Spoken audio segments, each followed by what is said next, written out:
their heads, England won the first 2 tests. Now they've gone and actually done it on the field, putting the Ashes terrifyingly in the balance at 2-1. Brad Haddon, that last day, it was tough to watch, yet we're always in the game, but just behind. Yeah, it was box office finish. And at this moment here, when Stark got rid of Stokes and Bairstow, I thought, hang on a minute, we're in the game. But the one thing we couldn't do, yes, we got wickets consistently, but we couldn't stop the scoreboard. They kept scoring, so every time they got a wicket, we didn't get momentum back. So this man, Harry Brook, he was outstanding. They moved into number 5. He's had an amazing 12 months. And Mark Wood, I get shivers every time I see Mark Wood. Let's talk about Mark Wood in a second, but Harry Brook was, because he went in at number 3 in the first innings, looked ruffled a little bit, but then he comes in at 5 and does the job. Well, he's done that for the last 12 months. He's gone in and changed momentum in the game. And the one thing he's done really well, he's scored the runs under pressure. And there's no bigger cauldron than this. Moeen Ali asked to go in at 3. Australia said thank you to that. He lost his stumps pretty quick, but it worked out well in the end to bat Brook back down at 5. What does it do to our mindset, Ben? I don't think it'll change much. I think there's areas in the game that we need to improve after that. I think there'll be a couple of selection changes. I think we need Josh Hazlewood back in, not just for his experience, but his height. I think Boland's been found out a little bit in those conditions. England have gone after him. And then you've got a big decision around Marsh and Green. The way Mitch Marsh plays, I think it's really hard to leave him out. I thought he changed momentum in the game, he took the game on, and I think you nearly have to leave him in. Yeah, I've got an idea actually for you, because I think what we should do is actually stack them with the all-rounder. So your batting lineup's pretty much as is, down to then Green, but then you bring Marsh in, then you bring Nisa in, then you bring Cummins and Stark. So we bat through 11. It's got to work, hasn't it? Well, it is a tactic. So what you're basically saying is we bat once big, we win the Ashes. Correct. Can't disagree. What about this man? I mean, they've talked about that, he could open, I guess, but this was just to come back in for Cam Green and play so beautifully. Well, Mitch Marsh, you just have to look at the excitement there on Paddy's face. He's one of those guys that you want to see do well. His brother was exactly the same. His old man was the same. They play for the right reason. He hasn't played for 4 years. He's got a great record, actually, in Ashes cricket. He averages over 50. He's got 300. So it wasn't so much that he got the 100, is the style that he got it, under pressure, so he'll be hard to leave out. What is it about getting dropped early in your innings and going on to then having a big score? Well, it's happened to all Australians. Johnny Bairstow's done it to everyone. It was his turn.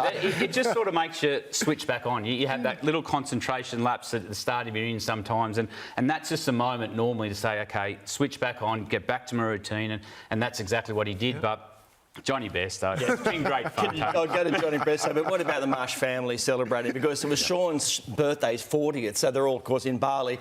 All WA people do. Yes, exactly.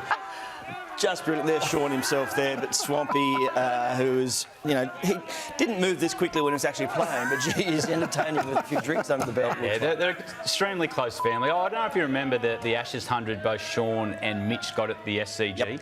And Sean got caught so much up in the emotion, he just wandered out of his crease. And it was Mitch that sent him back to touchdown, because they're very close, mate. They haven't seen Sean since, so if anyone in Bali sees Sean, no one knows where he is. So him and Jeff are out celebrating still. You two should swap chairs. I was just looking at his Thank you. Davey Warner, they began the series pretty well, but nicking off cheaply twice to our nemesis, Stuart Broad, not good. Yeah, but it's frustrating because in the first couple of Test matches he's looked sharp. He's got a couple of starts, but he'll be disappointed to get out in the first and third over. I don't think his position's under threat. I think they'll play him throughout the series. It'll just be his own mindset to get back in the game. And it'll be interesting how he approaches Broad, because I thought he looked sharp in the first couple of tests. Well, now he's gone after him, he's gone out of the crease, so you sit back, you'd be ultra-aggressive, try to get the field to change. So I don't think they'll drop him. He'll stay? I think they will. All right. Now, one of the things that is really important, I think, in this test, certainly with the test, was the return of Mark Wood. Now, he bowls with absolute serious heat. I can't believe Mark Wood hasn't played in the first 2 test matches. When a bowler's bowling that fast, all of a sudden the whole game changes. Usman Khawaja's been in as good as form as anyone in the world, and this is where they play the biggest role, when they get 6-7 down. The tail got bowled out for 15 and I think 20, because you don't want to face 150 Ks. It's all right with this bouncer theory when they're bowling 110 Ks when you can take it on the body, but once it gets to 150, that's when the fear factor gets involved. But it's an exciting test match to watch. An interesting story about Mark Wood. He fields down at fine leg and he talks to a unicorn. Sorry? Yep. I still got that off your note. He talks at fine leg to a unicorn and feeds it. He doesn't drink either. No. Well, not drinking, I'm worried. So he has an imaginary unicorn that he actually talks to. At fine leg. And yet the crowd is giving our blokes a hard time down. That's the English for you. Wow. That is absolutely brilliant. As I said, the crowd was giving it to the Aussies. And Johnny Bairstow wasn't going to miss out with this subtle send-off for Steve Smith. Catch!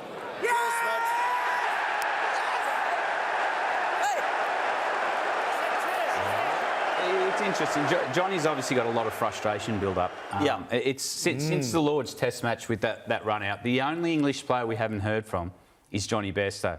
He's taking a shot at Steve Smith there, which is okay. That can happen in the heat of battle, but we need to hear from him. We need to hear what happened at Lord's, what his view on it, rather get everyone else to talk. But I think he's just embarrassed. I think he's really embarrassed with what happened at Lord's. It was a stupid way to get out. It was a brain explosion.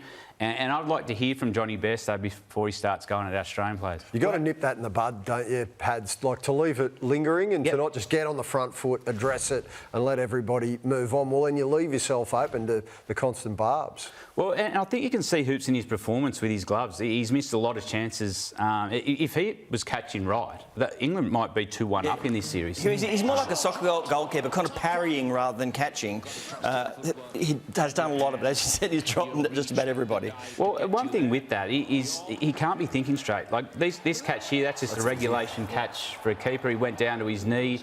So to me, his mind's not in the game. So maybe he needs to get it off his chest, let bygones be bygones, and get back on and doing his number one job, and that's being a wicketkeeper. He doesn't want to admit that he was wrong in that situation. Well, he was wrong. Yeah. And I think the big thing with it, I think he's embarrassed. I think he's embarrassed for everyone knows. You look back, you acknowledge the wicketkeeper, and then you walk on. And it was a plan because he's done it also in the series. Yeah, so he also fell with the bat. Does he get a run around at Old Trafford? Well, they need to find a number 3. You could move him to 3 and bring Folkes in to take the gloves. When they had all their success, England, Folkes was their keeper. He played 11 of their 13 Test matches, and maybe that's an option for them. Alex Carey, on the other hand, he was the other player in that. He's keeping beautifully. Yeah. Well, he's had India and England the 2 toughest places to wicket keep, and he's kept as well as anyone in the game. He's been faultless. He'd be disappointed with the bat this Test match, but his glove work's been probably the difference so far in the series. He's even managed, when he takes great catch like that, to use the lips as part of the process. You see this close up, he gets up. That is a terrific grab from him. It's like kissing the fish before you throw it away. He's just talking to a unicorn. That's all. He's doing that, of course, is all part of the whole spirit of cricket thing. And I'll get your take on that in a second. It has been all the rage, hasn't it, the spirit of cricket? Now, this seemed to be overlooked. This is a run out just from the weekend in the blast. Run into the bowler, crash over, and would you run him out at that point? I actually don't think I think I'd call him back there. I think the bowler had the opportunity to stop. I think you call him back there. Just to wrap this up, I hate a close Ashes series. I'd much rather be looking at us going 3-0 up, 4-0 up and 5-0 up. And with that confidence, and they didn't play a lot of the actual baseball cricket really, but it's the mindset as we're great, we're terrific. They do have that attitude. Are you concerned about what happens over these next 2 tests? I'm concerned because there's no accountability in that change room. And you've got a leader like Ben Stokes, and we've got to find a way to get him out because he bats with the tail as well as I've seen anyone in the game, and he can actually influence the result of the game. So the one thing we've got to do is find some way to break Ben Stokes. And if we can do that, we'll go a long way to winning the Ashes. He's almost broken anyway, isn't he? His knees are no good, his hips, he's... Every time the game gets close, he limps. Have a look at all. Yes. Headingley's the same knee there. What, 12 months later, 4 years later? So who breaks him and how then? Well, I think what we've got to do is just got to find a way to get him to play the game we want. We see in the Test match at Lords, he just hit one way, so we've got to try to slow his scoring down because he controls the tempo so good, and once he switches that switch, it's so hard to stop. So if we can find a way to get him out early or make him hit to where we want, we'll go a long way to control that back end of the game. All right, just moving on. Don't you love it when two professional fielders think exactly the same thing at the same time and still get it wrong? This is in the baseball, very professional, straight up in the middle, look, mine, yours. You must see a bit of that. I've done that. Have you? I've done it in the Shield game. I had to walk off the other side because Steve Rickson was waiting for me at the gate. I walked up and came around the back of the change room. How long till he got to you? He got to me. But he got to me when everyone went out after tea and I was there by myself.